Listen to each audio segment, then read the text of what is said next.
Please welcome Jessica Sarah Rinland.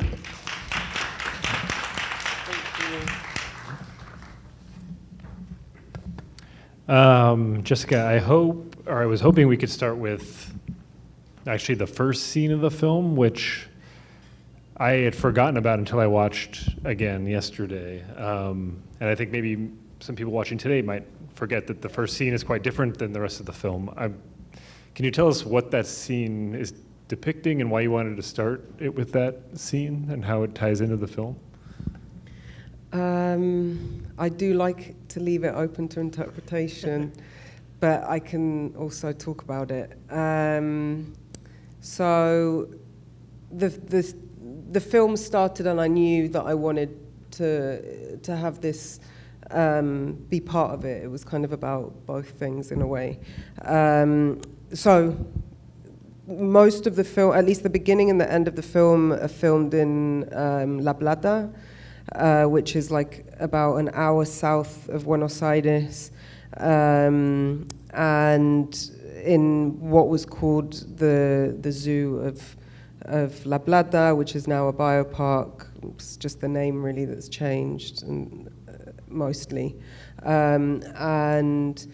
Every New Year's since at least I was little, they've been doing like these, building these structures. Some of them represent something that might have happened that year. Some of them are more abstract. Some are just for fun, like cartoons maybe, or like things that they invent.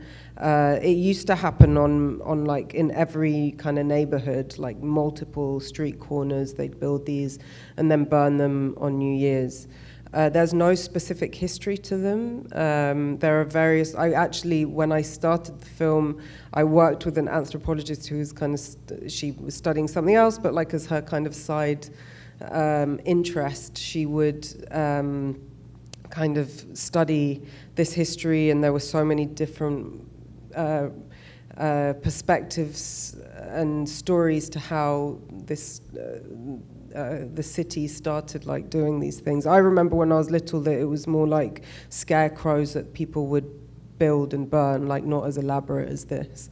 But for me, what it does in the film is create kind of a context of where you are, where you're in a city. I could have, in a way, filmed like a noisy road that's like next to the zoo. It's kind of like this.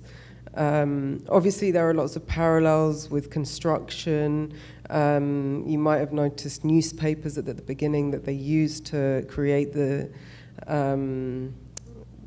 structures that have like news articles about the zoo.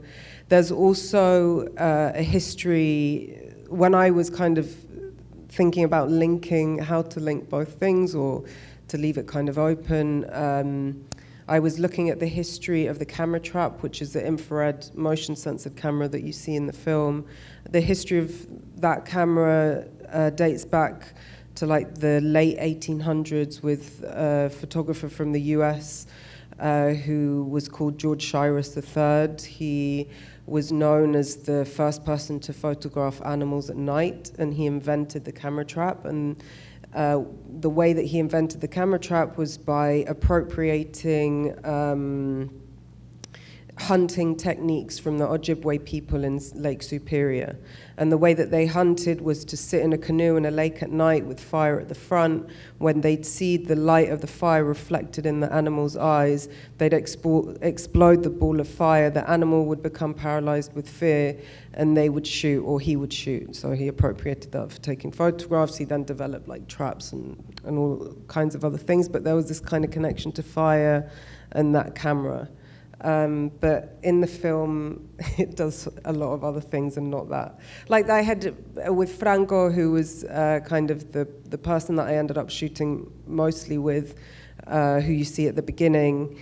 I had him talk about that in the film, and then I ended up cutting it. But yeah, that was kind of. But I kind of like that it doesn't necessarily. Maybe you forget about it or you question why.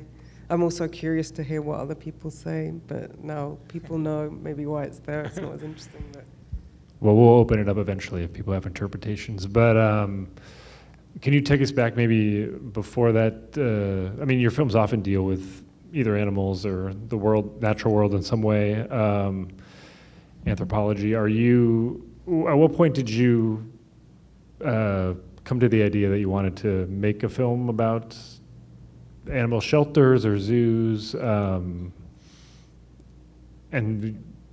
was the original idea for the project to be like a feature that you would explore these spaces? Or I'm just curious, like the initial idea and how that grew into what we see. My previous film that you mentioned before has to do with more like museological, museum conservation, and the replica. And so my point of interest in this film was the Buenos Aires Zoo and the architectural replicas. So what you see in the film, like the Hindu temple, now there aren't any elephants left in there, but during the film, and a long period, it was African elephants living in the Hindu temple. So that was kind of my point of entry and my interest. I spent a bit of time in that zoo when I was little.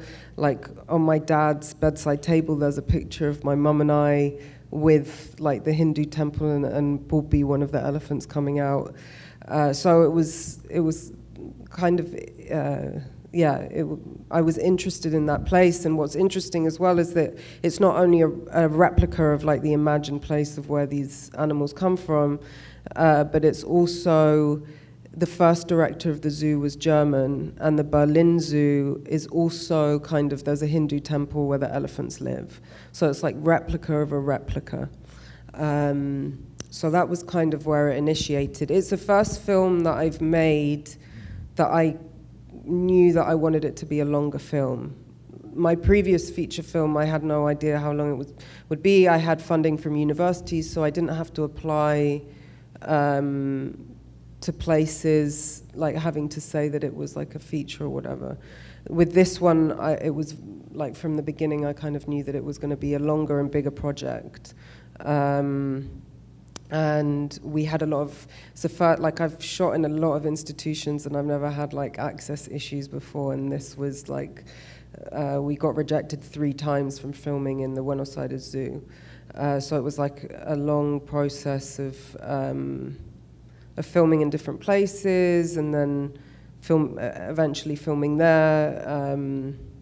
But yeah, it was through that we ended up kind of it becoming more about the carers and the relationship between Maga and Alicia and the animals. Yeah. Well, I mean, I did want to ask you about the access as far as, I'm assuming these places might think you're approaching the subject from one direction, but you might not be. I mean, the film is very open as far as like, is it critique? Is it just a portrait of these spaces? So I'm just curious, how did you approach the spaces or the people in charge? How did you explain what you wanted to do? And then I'm curious, just maybe in general, maybe this is for later, but like, did something for you change along the way as far as like how you thought you might be approaching these spaces versus how you now maybe think of them and the people who work there?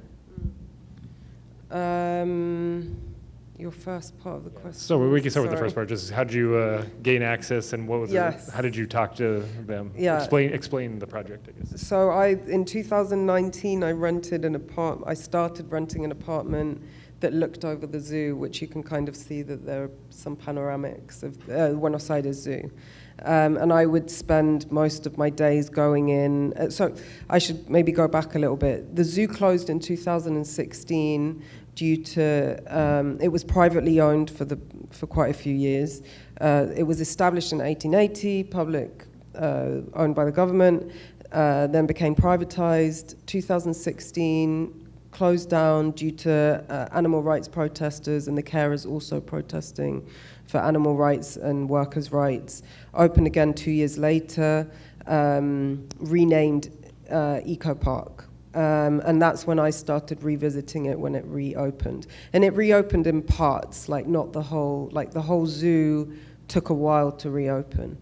And still there are parts of it, because the idea was that animals wouldn't be exhibited. That was the idea.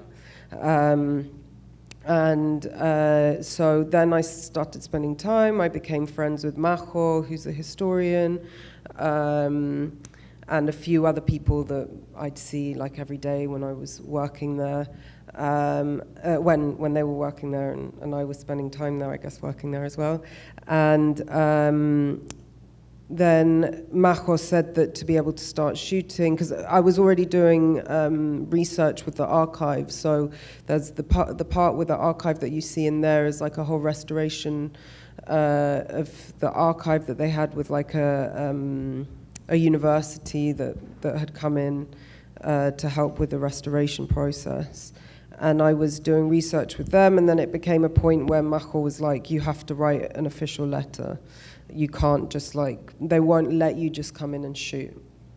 Like I'd done a lot with other museums, it was normally like with the workers that would be like, oh, we'll get you through the back door and you can shoot there, or sometimes I'd have to ask for official permission, but this time we applied, we got rejection, sent it again, reworded it, changed, made it very clear this sort of, again, a rejection, and the third time, and then the fourth time.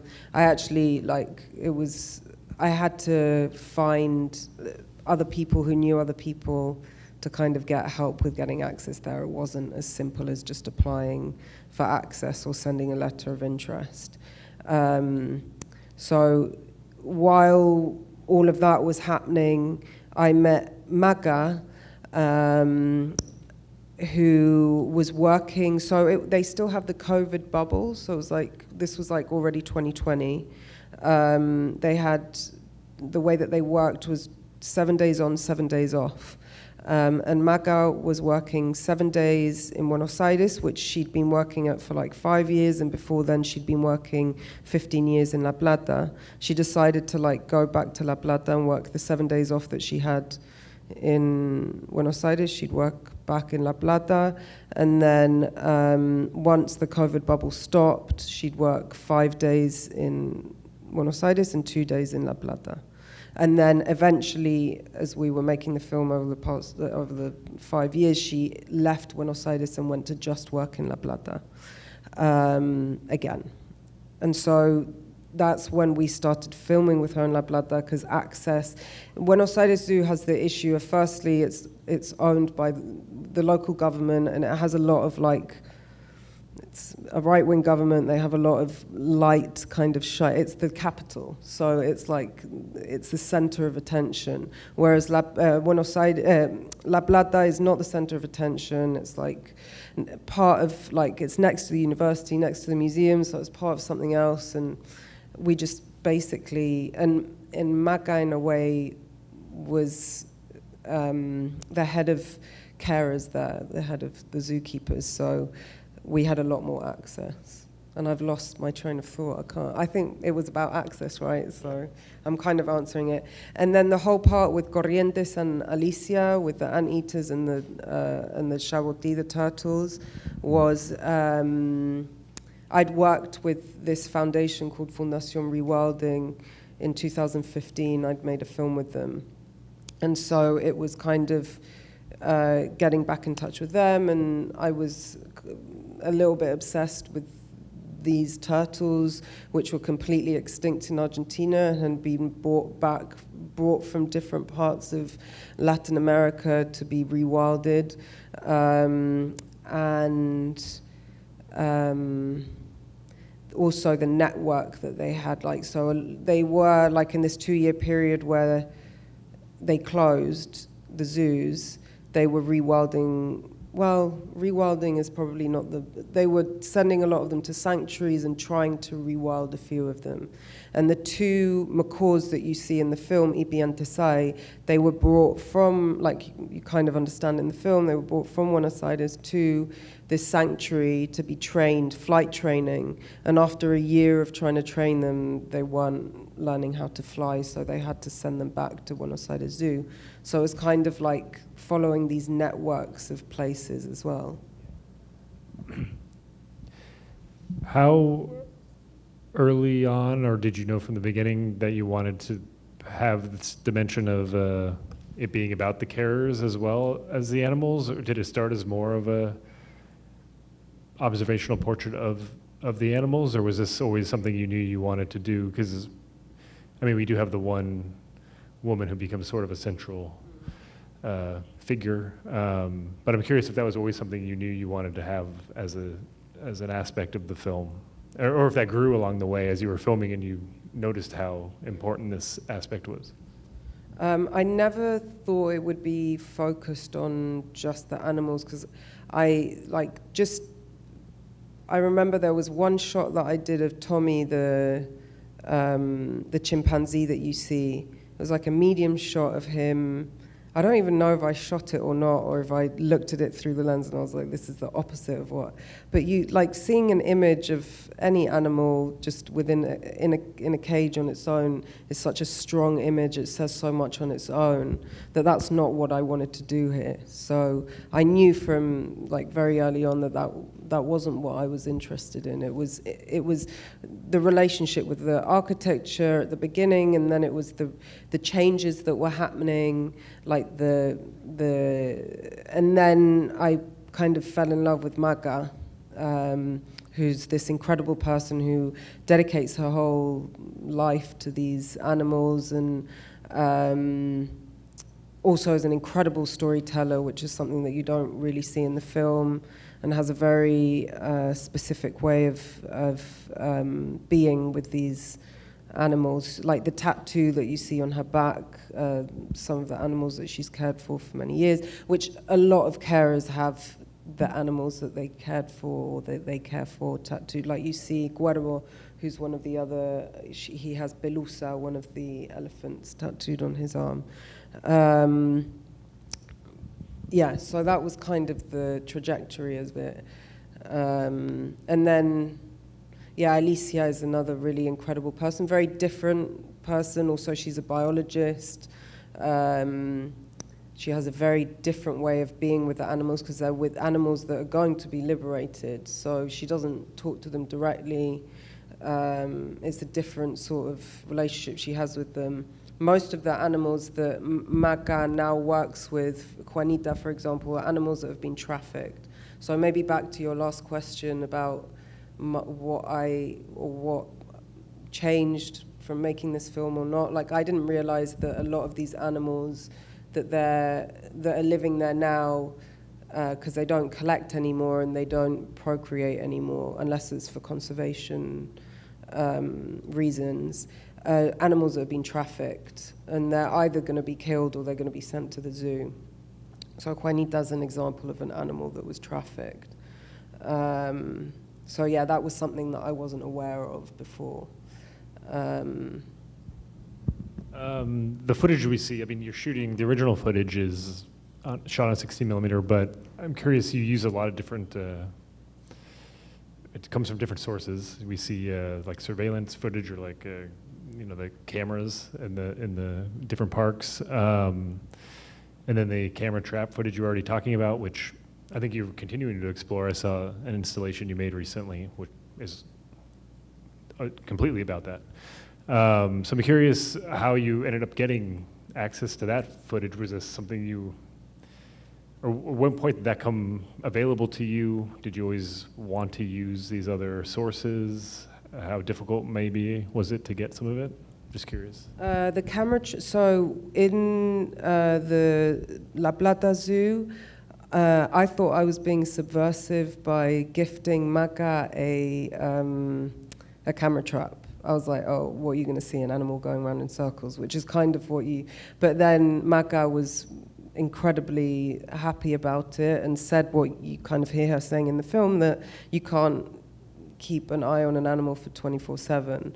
So there was so much more that they could learn from them and how to make their lives better by seeing this material that they were getting with the camera traps. So the first image that you see of Shurumi, who's the anteater in La Plata, was a camera that I donated to her, and then through her to the zoo.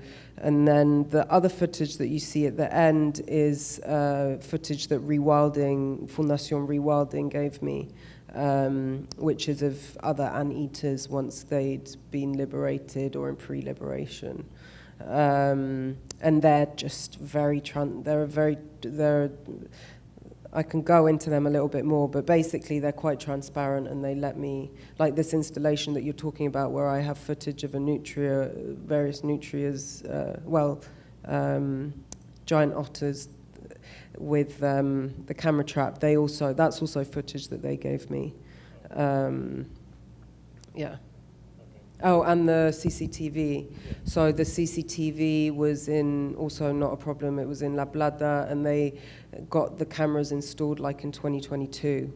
They didn't have them before. And so I was there during the whole process of them getting funding to have them in the zoo and installing them. And it was just a conversation with Maga and going in and kind of downloading the footage and going through it and seeing what I wanted to use from it. Yeah.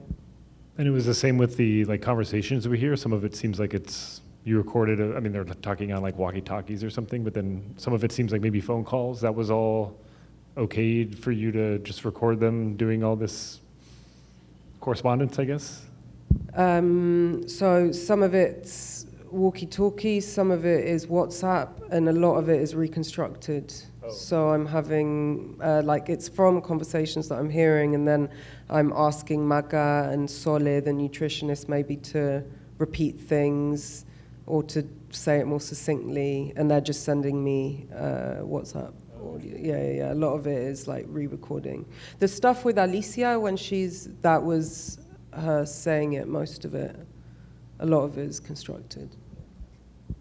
Do we have any questions before I continue? Yeah, right there. Jessica, thank you so much for bringing your work to Los Angeles. It's a real pleasure. I have a question about, I guess, the relationship of your camera to your subject, because I did find at a certain point a very familiar pleasure that I was having, where I was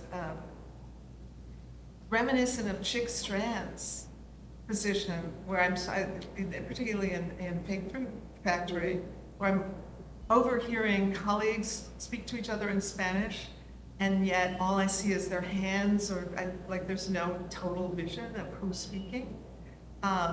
So on the one hand, it's like eavesdropping at real distance from the subjects, but I'm close up to everything. And it's wonderfully non-manipulative, and yet almost contradictory.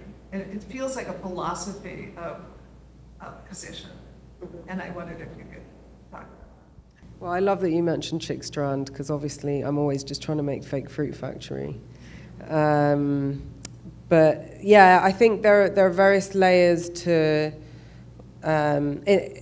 maybe I'll go back. Most of my films focus on hands and labor and gestures and like mediation through tools. A lot of my work does that. This film was the first film in many years where I decided I needed to film faces, mostly because the film is called Collective Monologue, and because we communicate through gestures and hands, but we also communicate through language and our mouths, and I wanted that to be part of it. And it's also one of the very few films that I've made that has sync sound. There are various different reasons to why I'm interested in focusing on hands. I made this film in 2016 called Expression of the Sightless, which was the first time that I'd filmed films focusing on hands before, but it was the first time that I really started kind of understanding why I was doing it and thinking about it. I worked with David Johnson, who was a man who became blind when he was 9 years old. He was in his 70s when we filmed together. And I filmed him working his way, seeing a sculpture at the Tate Britain. And I filmed the way that he saw the sculpture was through fragments. And then at the end, he was able to kind of describe and understand the whole after he'd made his way through with his hands. So I wanted to reflect his way of seeing through the way that I filmed him. The film you see with like fragments of his hands touching the sculpture, and then you kind of see a flash of. That was like the first, and the title Expression of the Sightless comes from Haroon Farocki's film Expression of Hands that he made, which kind of looks at the history of cinema through gesture and hands. But then, because I work so much with naturalists and with classification systems, I'm really interested, this kind of leads to another kind of answer to the question. I'm really interested in kind of subverting these classification systems. So classification systems in the West are mostly formed through the way that we see things, sometimes through how we hear things, like with birds maybe, but mostly through how we see things. And kind of thinking about our other senses and bringing them in to the forefront, like touch, or in this film there's also smell, to kind of, in a way, think beyond this kind of way of classifying beings. Yeah, I'll leave it there. There are other answers, but up there. Well, I was just curious. There's a lot of scenes in the film that, to me, get an idea of like the disruption that noise cause animals, just like sounds from the city, what that is in the human world. And I was just curious, in your general day-to-day life, if you consider yourself a very like noise-sensitive person, or did that kind of grow, and did you notice more things sort of being out of the place of these animals within the city, the noisy environment they're always surrounded by? Thanks. Sound has always been really important to me and is really important to me. So I think I am sensitive to sound, and I'm sensitive to sound in film and in relation to the image. And like maybe an anecdote from this film, because I've been working with the same sound designer for 10 years, Philippe Champy.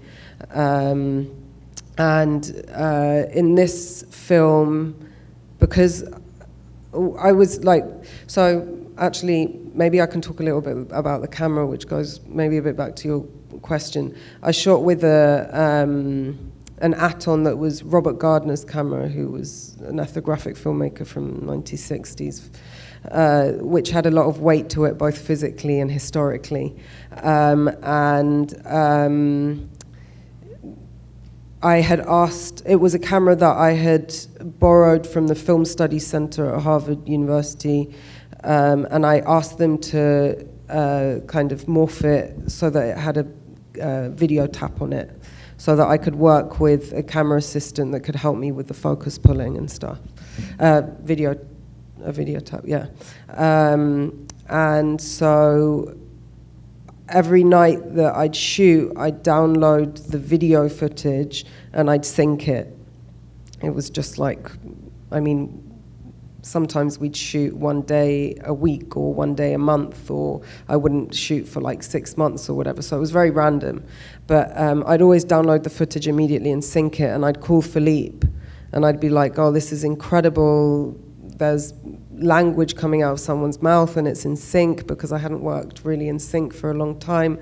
And one time, like the first time that I called him and I was like, sync is incredible, this is amazing. He was like, don't get carried away with sync. Remember that sound is separate from image. And remember all the things that we can do afterwards with the sound. So there was something in him reminding me in that, like, and then also, I mean, maybe another thing is that in the film that you showed here in 2019 or 20, I did all the Foley in that film, which it was very Foley heavy. This film wasn't very Foley heavy, but there is some Foley, and I did it myself. And I like doing it myself. There's something like in this kind of interest in replicating that I like doing with like replicating the gestures and the sounds that could be happening in the image.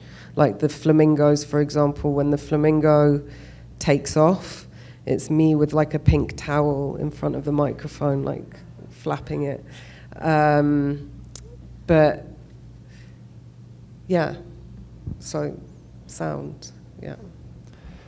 Is it safe to say that the image in the film of the hands with the nail polish is a callback to your other film? And It wasn't on. That was not accident? constructed. Okay. Yeah. That was a complete coincidence. Yeah. I was just at a personal Yeah, level. I was but curious about absolutely, that. it is Yeah. like that whole sequence is pretty much back to that. Yeah, but I obviously there were like 10 conservators there, and she was the one that had perfect nails, and I chose You to had film with her. Yeah. Of course. Yeah, right there. Thank you for this film. I was like thinking about the organization for filming, and I was thinking that it feels a little bit like an institution, and NGOs or whatever, but at the same time it feels like a very Latin American way of like working, and I appreciated the WhatsApp sounds and it goes to WhatsApp, right? Like you said, and I was wondering, like, how is it now with like, where are these funds, like, where is the funding coming from? And the film is a little bit about this, about how institutions work very differently when it comes to animals, spaces like this. They're talking about 19th century, it's like a modern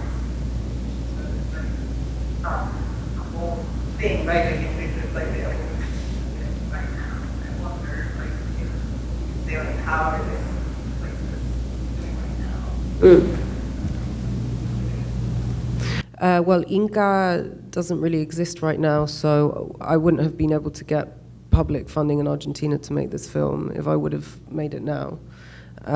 So that's a huge thing that's happening right now. There are other funds like Hubert Bell's Development Fund, which is a fund, Rotterdam fund, that I would still be able to get, obviously now, that still exists, like these international funds that fund developing countries, films from developing countries. But yeah, in Argentina, there's Mecenazgo, which is like kind of funding where you can find like an institution to back you. It's kind of like private funding in that way, which still exists. But I don't know what the translation, there's a translation of Mecenazgo. Patrons, yeah. That still exists. The kind of one of the things I guess I'm very interested in is the institution, the body of the institution and the body of the workers, and the relationship between those things is something that I think is reoccurring and that I'm interested in. So, yeah, this was particular in that Buenos Aires Zoo being very different to La Plata Zoo had not only the government that was already like, this was before Milei, but it was already like a not as right-wing as Milei, but like a right-wing government that still is in Buenos Aires, and very good at advertising and promotion. So they were like incredibly cautious of how things get shown. There's no real answer to why I wasn't getting access like immediately, but just to say that when I was shooting there, all the things that I would shoot without Majo, without the historian, I had the head of press literally on my shoulder the whole time, like the elephant sequence particularly. It was also, he was very particular. Like if it would have been someone else maybe in that position, it wouldn't have been as difficult. He was just very,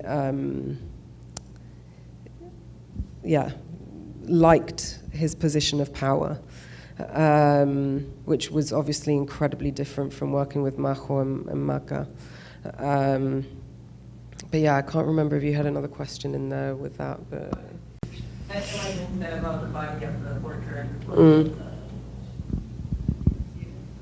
Yeah. Well, last thing, it was just a more random item, but you presented this film earlier this year at Harvard, and I found it very interesting that you guys did like a program where you chose another film, and the film you chose to show with this was Hatari, the Howard Hawks film, which is about an expedition to capture animals to bring to a zoo in Africa. But also in your discussion about that, choosing that film, you talked about another BBC program called ZooQuest, which I haven't seen, but deals with something similar with capturing animals for a zoo. I'm just curious if you can talk about that idea or maybe what some of your broader influences for this film and how those films, which maybe deal with a different approach to a similar idea, influenced you on this film? Well, maybe now you're making me think of another answer that I had. But no, it has to do with this because we're talking about institutions, and when the Buenos Aires, like a lot of zoos, most zoos, when they were conceived, the word conservation was used. So this is kind of what I talk about ZooQuest a lot, which is, for those of you that might not know, David Attenborough, who you probably all know, who makes Planet Earth. His first TV series was in the 1950s, where he would go to countries and collect animals and bring them back to London Zoo. And that was called conservation, just like a zoo was called a conservation place in the 19th century. So this idea of like the fluctuation of language and how like the meaning of a word can change over time is very interesting to me, and that's why I probably talk about ZooQuest quite a lot. And that's absolutely an influence, and so is just like Hatari is in a very different way. And I mean, at the time when I was making the film, I was not watching like more recent films about zoos. I didn't watch anything that had come out recently, but I was watching Wiseman's Zoo quite a lot. Mostly I would watch films for technical reasons. So I was watching Zoo because I was curious. There's like a scene where there's a rhino that has a stillborn, and it's a really incredible like sequence that goes from like day to night and then day again. And I hadn't done that before, and I was curious how he did that. Like, how do you go from like day to night to day? Like, how do you do that pass of time? And how was he doing it through filming like exteriors at sunset, at sunrise? And that's like something that I'm doing, or I kind of worked out through like watching that a lot of times, which seems very basic, but I was like, oh, curious about how that's done. Obviously, it's within a zoo as well, like how are you doing that within a zoo? So I was watching that a lot. I'm trying to think. I actually was watching the opening sequence to Low Tide, to Roberto Minervini's scene, mostly because of the depth of field that he has in that film throughout, but specifically in that sequence with the walking and the way that it's basically what I talk about in the text. But I was watching that quite a lot, of how the camera follows someone and the handheld and the focus, and something that I don't like doing at all, and I don't rack focus when I'm working with the camera. So I will, when I'm working on my own, I'll pay attention and I'll move my body closer or further away from something if I want it to change focus. But if I'm was working with Flor on this film, Flor Labat, who was the camera assistant, she would fit, like, she could see the focus better than I could a lot of the time. And she would move, we'd have this like agreement where she wouldn't rack focus, she'd move my body towards something or away from something. There are a few shots where I'm racking or she's racking, but most of it is like moving the body towards or away from something. I think we have to wrap actually, but Jessica will be hanging out in the lobby if you want to bring your questions to Yeah, her you can, personally. yeah, you Yes, can please ask me do. then. We just have to shut it down. But please thank you, or join me in thanking Jessica Sarah Rinland. Thank you.